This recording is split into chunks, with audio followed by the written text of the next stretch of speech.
What's going on, y'all? It's Armon Sadeghi, and we're on the Let's Meet show with Secular.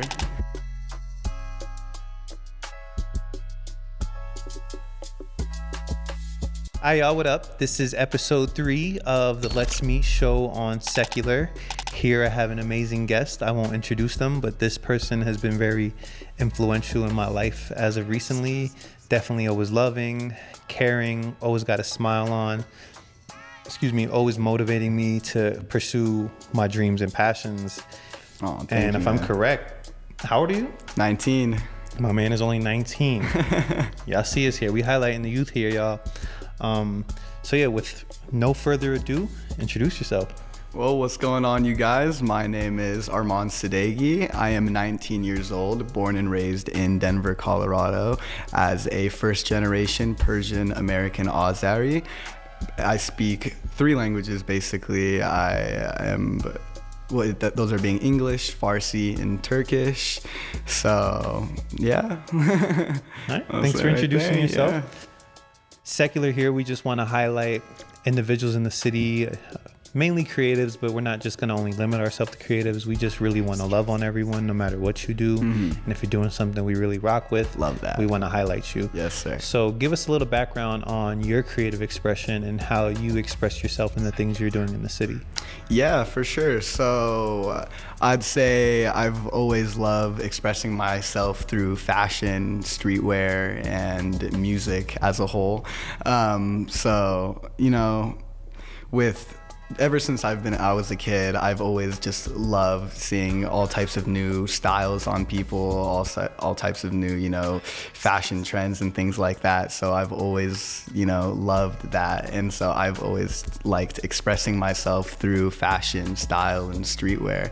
And, music is just such an expression as a whole. I don't create music, but who doesn't love listening to music? And I think music really helps express me as a person, So, yeah. Nice. Thanks for sharing that. So as a creative person now that you express fashion, music, and all that, tell us right now what you are doing in the city with your creative expression. For sure. So I have a clothing brand by the name of Perspective Pyra. Perspective because we overall value perspectives deeply and believe they should be more valued, especially in my home country, Iran, and overall the Middle East. There's a lot of, just dictatorships and things especially in Iran happening with the government oppressing their innocent poor people and not valuing their lives and their perspectives. And then so Pyra then comes from pyramids to tie us in with Middle Eastern and Egyptian culture and mythology, basically. So Maddox and I, my best friend, saw a lack of Middle Eastern culture and fashion, beauty, and their creativity, just missing and a lack of it in the current today's current fashion and streetwear world. So we just took out that blue ocean opportunity to try and build a Middle Eastern inspired brand that tells a story and pushes a certain agenda through the designs and clothing. Thanks for sharing that. That's deep. Thank you. Now give us a little about, you mentioned your best friend Maddox. Yeah. This is your partner in the clothing brand? Yes, this is my business partner. Dope. Love to hear that. Give us a little background on your relationship with Maddox and how that has evolved into a fashion brand. Yeah, of course. So Maddox and I did become best friends basically in the 3rd grade, so very early on in life. He's always been very influential to me as well. He's been super creative and has always had just a crazy ability to, just make art. And I've always loved that about him. He's always had my back, been super trustworthy, and ever since the 3rd grade and all the way up to high school, we were, and even in college, we've been together, in school together, going to the same school, doing the same things. Just him and I have had very similar fashion experiences, and we love fashion in the same way. So, from there, both of us being Persian, me being Persian and him being Lebanese, we also had that cultural connection between us. And then so with him and I loving fashion so much, let's see, like within the almost about like 7-8 months ago. I mean, I'm gonna start off with our first brand, because we had our first brand that we had, and it went by the name of Strokes Clothing, and it was a fail. Strokes Clothing. Hey, different strokes for different folks. Know what I'm saying? Well, Muhammad Ali said that best. But it was a dope little brand, but it was a learning experience for us, and so it was like a Y2K like brand almost, and so we just saw that it didn't have much of a story and much of a real like essence and like thing behind the brand as a whole. So we scrapped that one, scrapped a lot of designs. And after we got out of high school, it was about maybe like July 23rd, of the year 23, we started just working on a new brand that went by the name of Perspective Pyra. And so, him and I both sing that lack of Middle Eastern culture like I talked about before. We set out to start, doing what we do best. I've always been a very business-oriented person that, has the ability to, think deeply and like go deep into my creative process and, try to look at other people's opinions and ideas and collaborate that to make my own unique, creative thing come to life. And so Maddox as well, him being a very, passionate person with his art and with his ability to create on Photoshop and design whatever he can, it's awesome. So then him and I basically, knowing what strengths we both have, put those together to create, a business plan and, a partnership in this business. We both play a very, very valuable parts, and that's how it's been going. Yeah. Yeah. Oh, thanks for sharing. Of course. So, for y'all to know, there's a form they fill out online. They answer some questions, and then there's a form I have in here that they fill out in person that gives a little more background on how to gauge this. But I don't like to try to stick to the script too much. I like to be free flowing and let these things flow. There's a little background I know about you that I would like to touch on. Yeah. We were actually just discussing this. In high school, you happened to go into high school right before the pandemic, then the pandemic hit. Right. And you were home. And I know you're highly known out here from what I've heard of selling sneakers and reselling sneakers. Yeah. And touch on that for us. Give us a little background on the reselling sneakers. For sure. And how that was successful for you. Yeah. So it was around freshman year, not much was going on throughout like half the year. And then, the epidemic had hit and the pandemic had started. So I had a lot of time on my hands, wasn't doing very much. So my older brother's best friend had basically came up to me, and he already knew how I was already into style. Like I already had expressed like with what I was wearing with my streetwear type fashion. So, and he already knew like I was like very like about business, So from there, he had introduced an idea to me about this specific bot, which was went by the name of Prism.io. And so it was a specific interface, which he taught me how to put JavaScript coding into it, which allowed the interface to run just it was just a big bot, and it just had a crazy success rate. And so throughout high school, I'd say it was like sophomore year I spent about, for the initial like part of grabbing the bot, it was about like $2,000-$3,000, and then he helped me create the JavaScript coding to go into the bot. And then so from there, basically, I was able to run in and put in SKU numbers, websites, drop dates, put in shoe sites, and the bot was able to, with my card information and multiple different addresses, the bot was able to cook that drop, at that specific time. It had like a good 75% success rate. And then so I was able to, grab like 2, 3, 4 shoes a day sometimes and be able to resell those on StockX, Goat, Grailed, those reselling sites. Or even in person at stores around in Denver. Like one I used to go to a lot to sell was Vice's, and then they sadly closed down throughout the pandemic. But they'll be back up hopefully. You know, nothing but love to them. But yeah, I mean, it was very successful. It lasted about 2 years because a lawsuit was pressed against the bot in the end, which stopped allowing the features that put in my card information and put in addresses to go all the way through. So I wasn't able to do what I was always doing after, like, you know, a good 2 years. But after a good amount of time of, like, I had crazy successful drops. Like when the Yeezy foam runners had first dropped, I was able to buy 6, 7, 8 pairs in the Ararat colorway for retail $60-$70 each, and resell each for about $500-$600. So it was like disgusting money, you know, being like as a kid in high school. I stopped going to school as much, you know. I was focusing a lot more of my time into reselling and into my just like passion overall during high school. So, you know, although that did kill, you know, my attendance rate in the amount of time I was at school and probably some of my education, I was able to save a lot of money and learn so much. So,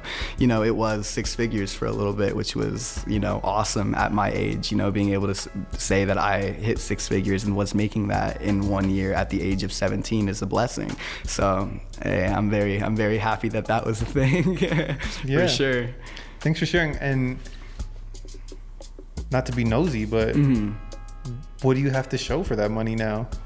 Well, I do have as in, like, what do you mean? I spent a lot, well, me personally, I spent a lot on fashion and just clothing as a whole. I was just buying shoes. I was buying, like, a lot of things that I just, you know, with the bot, I was, like, getting my own things as well. But the bot was mostly there to help me, you know, resell and make that money. I do have a good, my parents helped me, you know, curate a really good savings account now, which I have, which will help me open my first Perspective Pyra store, hopefully, where we can buy, sell, and co-sign things.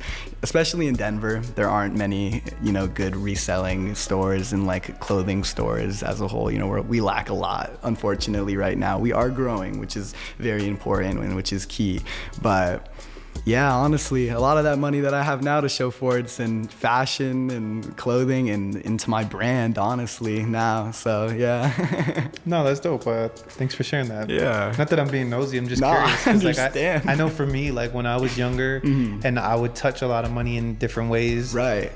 And I really don't have, I can't say that actually, because, like, I have a lot of the studio equipment and all this audio equipment that I have and all this from that money and time. But yeah, I'd just be curious. I wish I would have been more mindful of the money I had when I was younger. But you know, I completely understand that, because I feel like I had to go through a certain phase where I was just, I mean, like, if it wasn't for my parents, I wouldn't probably have the amount I have in my savings account. And so, like, I was like what you're saying, I was blowing through it, honestly. I wasn't being very smart with my money, because, yeah, it's like, as a kid at that age, getting your hands on, you know, like $4,000, $5,000, $6,000 a month constantly, you know, your mindset changes. You begin to, you know, think about money a lot every day. You know, your mind's on money. Everyone thinks you have all this money, so you build, like, a character on top of that. And so I feel like I had to kind of get through and push through that phase, and it happened at a young age, which I'm, like,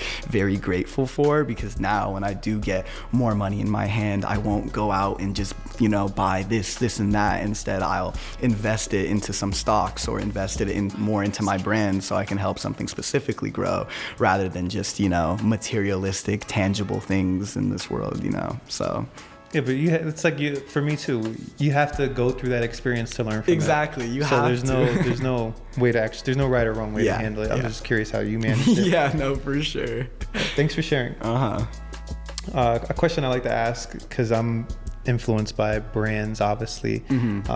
So here I wrote, what 2 brands you admire? The one I want to touch on, just going to touch on one, is Sliv Life. And that's because Sliv Life is local, and I'm kind of familiar with Sliv Life thanks to you. You put me on to Sliv Life. Sliv Life actually will be on the show in the future.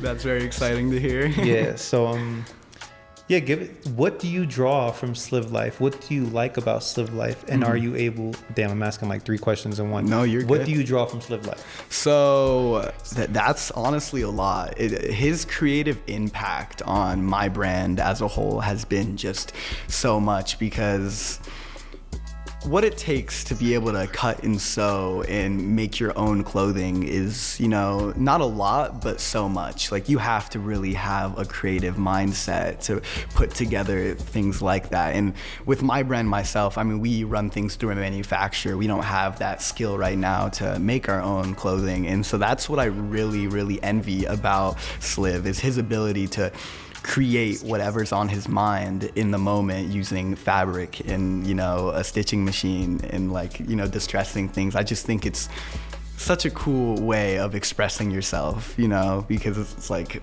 not a lot of people can do that. So it's like when you can start making crazy, you know, fashionable designs that gets on people like Juice WRLD even, it's like, it's really, really inspiring, you know, because it's like he's showing me that going, like, even having like a hard life or starting late, you can get it going. You can do it, you know, at whatever age you're at, using your creative expression and your ideas. So yeah, I mean, like, one thing about Sliv is, like, I believe you have to be able to, like, collaborate ideas to be able to grow something completely creative and unique. And Sliv, like, in his clothing, like, you can just see the amount of ideas and passion that goes straight into it. And so I just really like that he's able to, you know, collaborate different styles, ideas, and different things to make something so unique to everybody, you know what I'm saying, that people can resonate with and like. So yeah. Thanks for sharing. Do you take anything away from his brand that you can see yourself incorporating in your brand, or maybe not even things you take away, or just a certain lifestyle you've seen in that brand that you feel like you can implement that in your lifestyle or brand? Yeah, I mean, like, one thing about, you know, Sliv is he pushes to, you know, live life, you know, live life, do, you know, love it to, like, the fullest extent, you know. And so I just feel like, bro, I ain't gonna lie. Can you repeat that question for me one more time? Nah, you're good. What are things that you take away from the Sliv Life brand that you feel like you can incorporate in your brand or in your personal life? Right. Okay, right. So that's honestly being like, it's like being more unique in a way to me, because it's like, I see how unique and different he makes things and he does things, and that's like in his story behind the brand especially. So once I like knew about more of the story behind his brand, I took my time to really, like, Maddox and I honestly took our time to try and create a story for our brand that really resonates with us, just as his story resonated with him deeply, you know. And it's like, once you build that story, especially, that's what helps people really, you know, come to your brand and, you know, begin to resonate with designs and things that you're making. And so that's one big takeaway I think was that we took from his brand, was create a story behind our own and push uniqueness through, and like a story through the designs, you know, more so. So yeah. Dope. Thanks for sharing that. Of course. So something that's important to me, and I think it's going to be, I know it's important to my brand, is culture. Yes. Tell us your culture and your background. Well, yeah, as I kind of mentioned before, I'm a Persian American Azeri, so, you know, it's just being Persian and I don't know how to talk about this really, Miguel. I don't know exactly what to say. That's fine. What are some things you love about your culture? Okay, I can definitely talk about that. So some things I love about my culture have to be like, I'd say the people in it, honestly. I mean, like, in their mindsets and like the way we feel like such family when we're all together as, like, you know, Persians. It's just, that's one thing that's been big with me. I've been like very close with family like all my life, and I love my Persian culture and like the roots that I can look back on to really help, you know, create something in, you know, in this world now. It's like, I just want to be able to use my culture to try and, you know, push a new agenda or, you know, create something unique using my passion with, you know, my culture. And so that's why I'm very grateful to have, you know, roots from Persia and being Middle Eastern, because then I can connect a lot of that stuff with, you know, my life and with what I'm creating nowadays. So, yeah. Thanks for sharing. I think something we could tie that into too is your culture has influenced your brand. Right, very much. You were mentioning that earlier, like how the perspective and how things are on just the Middle East and how that culture is and how they view things, as well with tying in the pyramids, which is the Pyra and that culture thing. So you are drawing things from your culture. Yeah, a lot. I mean, because there's so much beauty and, you know, diversity, uniqueness, just all hidden away currently within it. And so it's like, it's really important to me that I can, you know, push that through like the clothing brand, honestly, because like that's now my platform, you know. So yeah. Thanks for sharing. So, a couple things now. Yeah. Success is different for everyone. Right. Success for me is different. What it might be to you is different. What it might be to my mom, your pops, whomever is different. Explain to us what success is to you.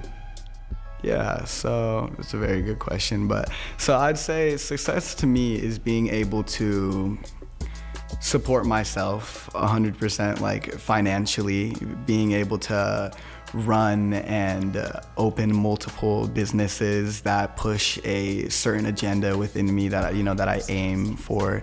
And so honestly, with success, it's, you know, it's different, you know, with everybody. But honestly, for me, I just like want to be able to grow multiple businesses that really have a, you know, like story behind it that can either help people express themselves or become like in any way more passionate. Like success to me is helping others really just express themselves right now. And another thing that can like kind of describe success to me is like being able to support my parents fully 100%, being able to get what I can for my dad and mom so they can live their lives, you know, happy for the rest of it, because like they've done so much for me.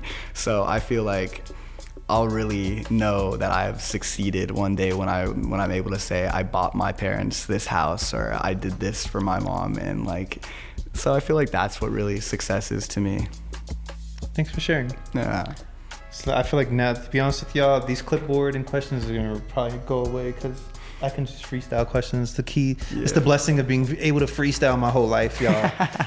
You learn how to just think of things off the top of your head. Got to. And I don't want to be unprepared, but sometimes you just got to go with the flow. One thing I want to touch on with Armon is, like, we already touched on his sneaker reselling, him doing that in high school and grinding hard at that. Yes, him sir. only being 19, starting a clothing brand. This is actually a second rendition of a clothing brand. So what speaks to me is like, you got a good work ethic, bro. Thank you. I know you. I met Armon. We both work at Target. No shame in the game. It's how we get our paper. Exactly. Should actually encourage y'all to, you know, not worry about where you getting money, how you getting money, how people are viewing you, but get it by any means and support your dreams. Exactly. Not only do you work there, my man also has another job doing this.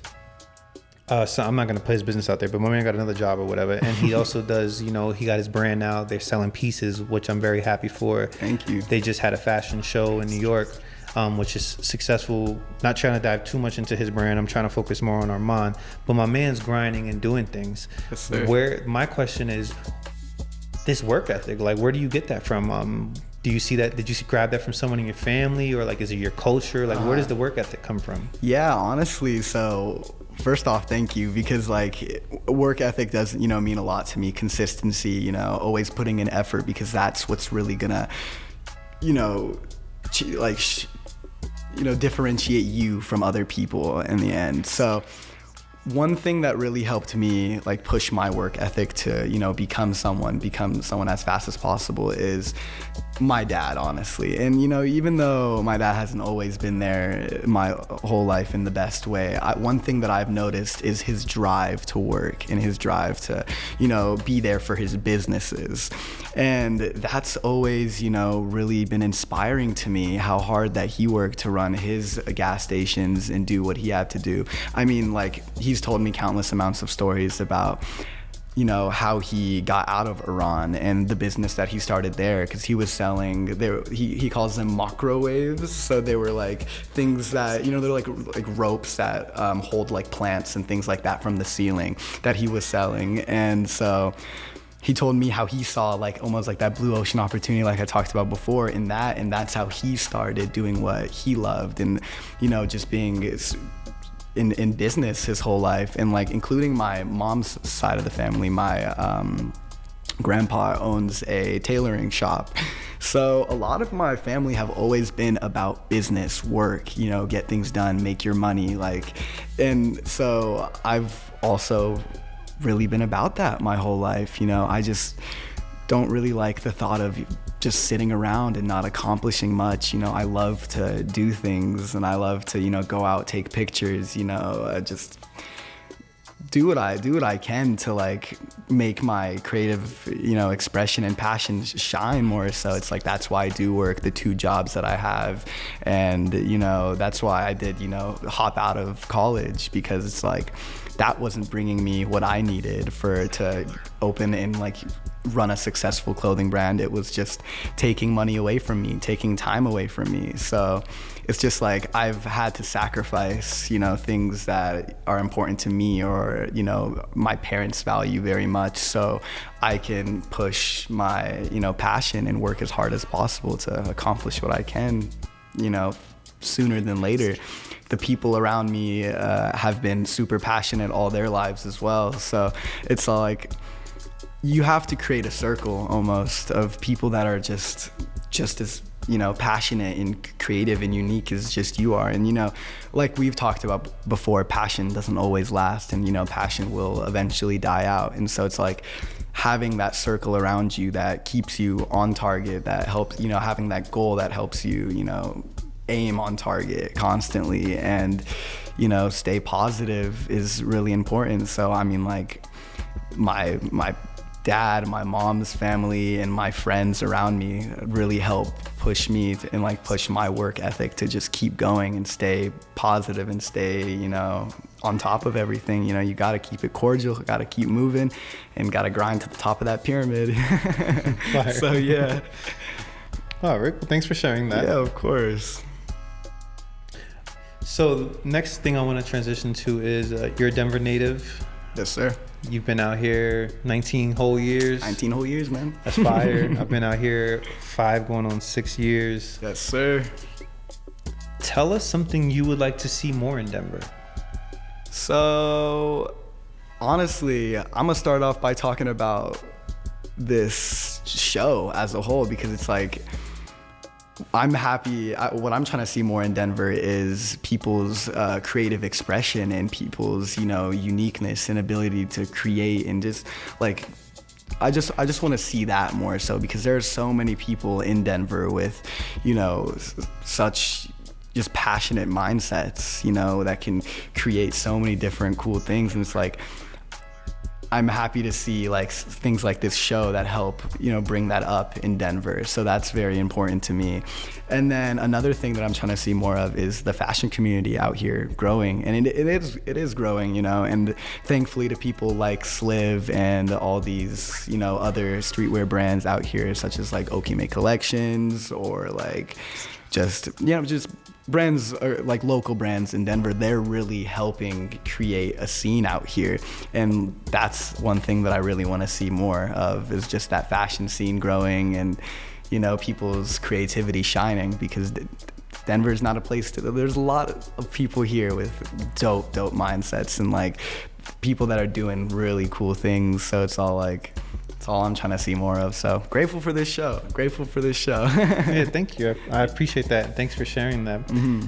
Do you feel like in the community that there currently is, what are things that they are currently doing? Give us a little example of things that are currently going on in Denver that people might not be aware of, but you could probably introduce them to it. Yeah, so one thing that a lot of brands out here are doing, and my brand is a part of that as well, is the Sliv Market pop-up events, which are happening every other month.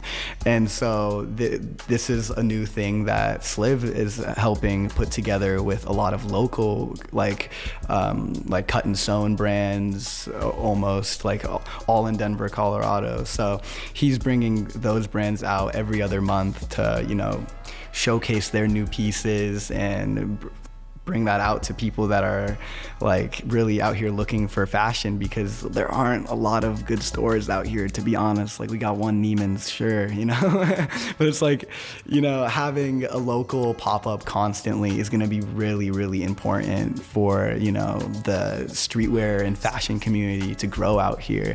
So I'm very happy that this pop-up is happening, you know, constantly. Our next one is actually April 7th, and we'll be there as well with 10 other brands. There's live music, there's food, there's, you know, all like these 10 brands that are just all so unique in their own ways. And so it's like that I feel like a lot of people should know about that Sliv Market pop-up that's going to be happening constantly, because if you love fashion, hey, you might as well check it out, right? So, yeah. Well, thanks for sharing that. Mm-hmm. Now, as an individual who's creative but also has a partner in the brand, as you know, I'm trying to focus more on individuals and not the brand. Mm-hmm. What are things you do to stay fresh, you know, to stay on top, to stay like you feel like, you know, that gives you life, the kind of things you feed your soul to keep you creative and going, like whether it could be, you know, music you listen to, type of music you listen to, maybe it be movies you watch, or maybe just be going on walks every day, you know, like what are the things you do to keep yourself refreshed, to that way you can stay grinding and staying creative? Man, I'd say a key to my success has to be the amount I meditate, honestly, because it's like, you know, after a long day's of work and like all these things happening in life, they really begin to cloud up your creative mind and your ability to, you know, become passionate about something and really create something, because so many other things are just fogging up your brain. So it's like I tend to love to meditate and take a sec, maybe like in the morning, 5-10 minutes, or I personally like, you know, 20-30 minute meditations, but it really helps clear my mind, you know, focus on my breath. And another thing I love doing is working out. You know, lately it's just been a place where I can just clear my mind, listen to all my favorite songs. It's like a whole therapeutic session just in there, you know, pumping iron, doing your thing, listening to, you know, whatever music. So yeah, I mean, like and another thing like especially is just like my clothing. It's like going out there and like just putting on something like just a whole new like style and for myself. Like it feels so refreshing when I find that new outfit or those new things that I love to put on and like show off in a way, you know, in a sense. So it's all like those always help me like feel like really happy and refreshed in a way, you know. So just showing off my, you know, uniqueness just through clothing is like one thing that I love to do as well. So yeah. Dope. Thanks for sharing. For sure. Getting close to wrapping up, but I do want to ask, this was on the actual form online, the submission form, and I think it's a dope question that I like to end it with before do you have any questions for me? The impact you want to leave on the world. Yeah. Tell us about the impact you would like to leave on the world and the legacy, I guess, you would like to leave.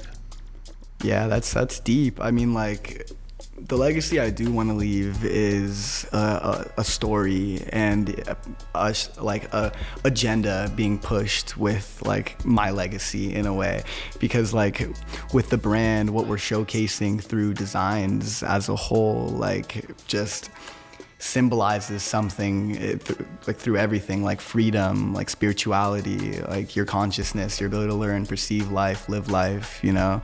And so it's all like, one thing I really want to make sure I leave behind is, you know, the ability for people to really just like express themselves. Don't be afraid to, you know, be yourself, do what you want. You know what I'm saying? It's like, I know that comes off a little cliche in a way, right? But it's all like, don't be afraid to put what you want out there and do what you will. So it's all like, I think it's really important to me that with this brand at the, very end, it leaves a really, progressive story about how someone can grow and how anyone can do it at whatever age you are, whether you have to get a few jobs to support your passion or whatever. It's just like, you got to do what you got to do to grind, and that grind can't stop, man. So it's all like, yeah.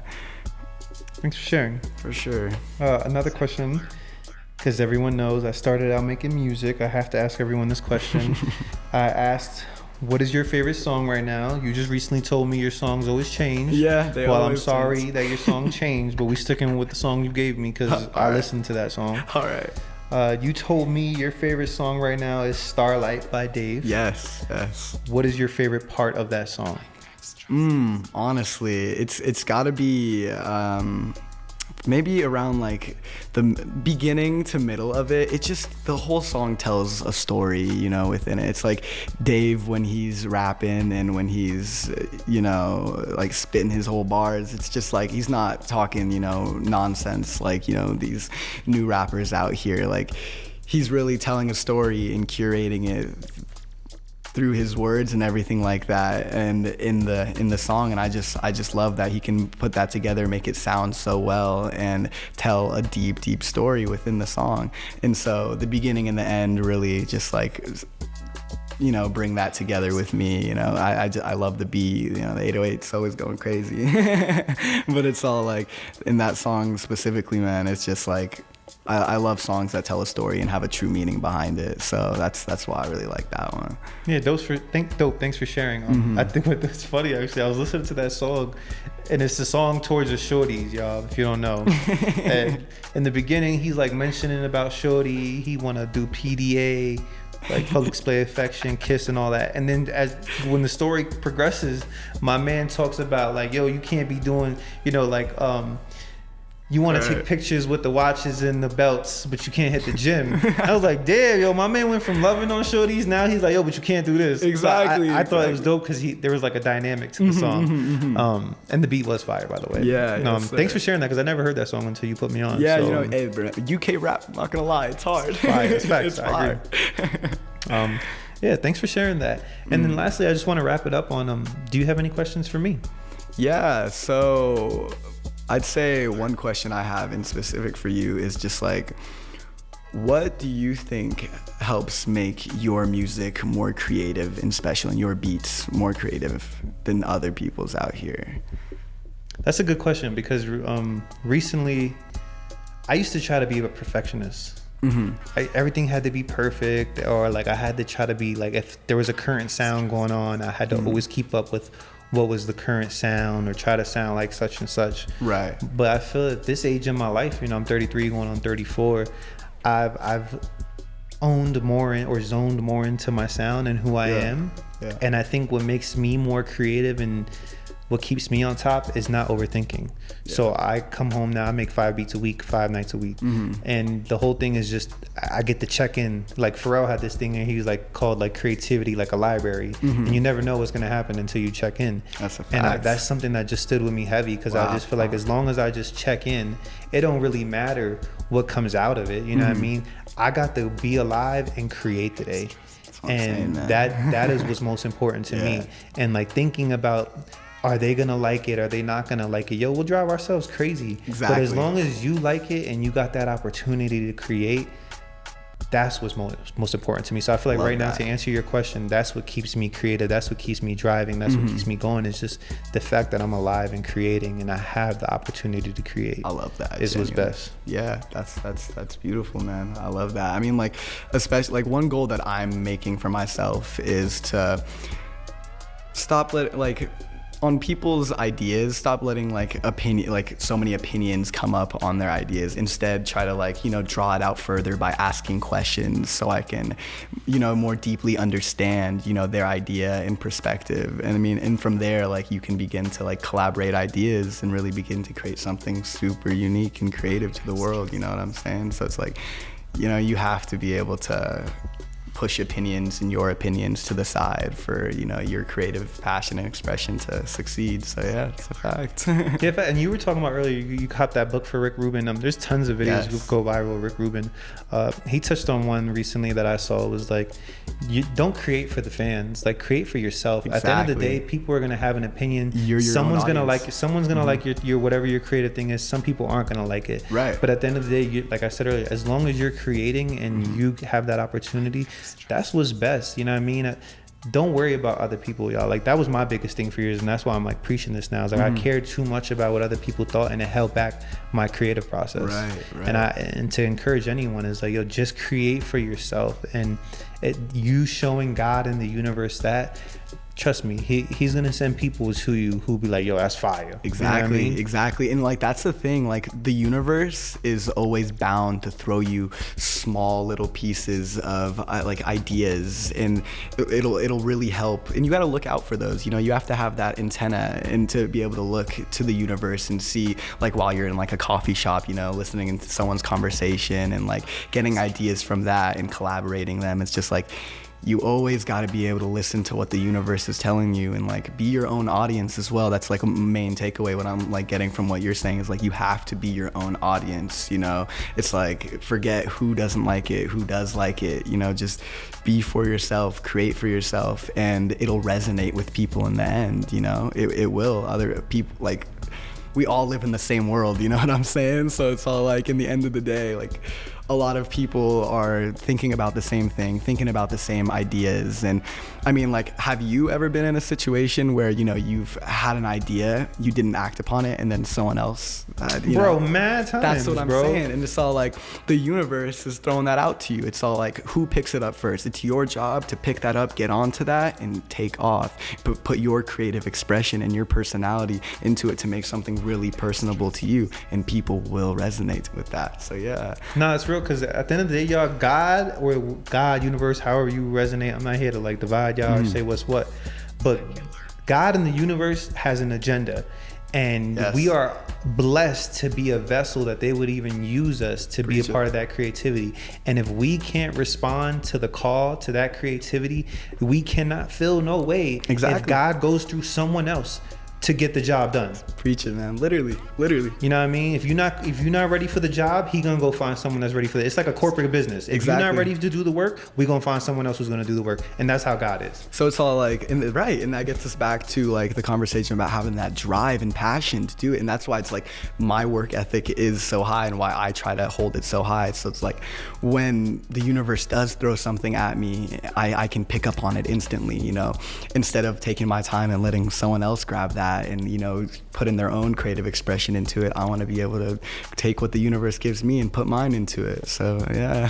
Facts. Me and you, I feel like we could have a whole other episode just talking about life and like spirituality. 100%. And I think it's fire because you're 19, bro, and you're already aware and tune a lot of those things. Like, you have to. When I was your age, bro, I was just trying to get high, bro. Like, I wasn't like, I said I wanted to create, quote unquote, I wanted to create, but I wasn't really trying to create, bro. I was caught up more on the idea of what it looked like to create and being that person and the attention that comes with it. But I wasn't actually trying to put in the work.